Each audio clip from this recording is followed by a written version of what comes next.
রাশিয়ার কামচাটকা অঞ্চলে আঘাত হেনেছে ৮.৭ মাত্রার ভয়াবহ ভূমিকম্প। হাওয়াই বিশ্ববিদ্যালয়ের ভূকম্প বিশেষজ্ঞদের মতে এটি রেকর্ডকৃত ইতিহাসের ষষ্ঠ সর্বোচ্চ শক্তিশালী ভূমিকম্প। তবে যুক্তরাষ্ট্রের ভূতাত্ত্বিক জরিপ সংস্থা ইউএসজিএস জানিয়েছে ভূমিকম্পের মাত্রা ছিল ৮.৮, যা ২০১০ সালের চিলি এবং ১৯০৬ সালের ইকুয়েডরের ভয়াবহ ভূমিকম্পের সমকক্ষ। RICL TMX, যুগের পর যুগ স্থাপনা থাকে মজবুত। চিলির ওই ভূমিকম্পে ৫২৩ জনের প্রাণহানি হয়, ধ্বংস হয় লাখো ঘরবাড়ি।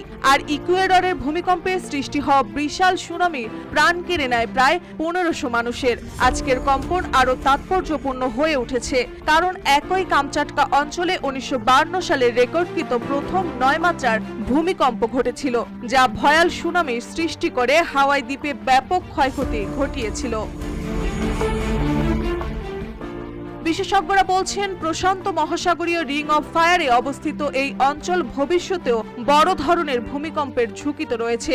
ভয়াবহ এই ভূমিকম্প ঘিরে এখন সবার নজর রাশিয়ার কামচাটকার দিকে।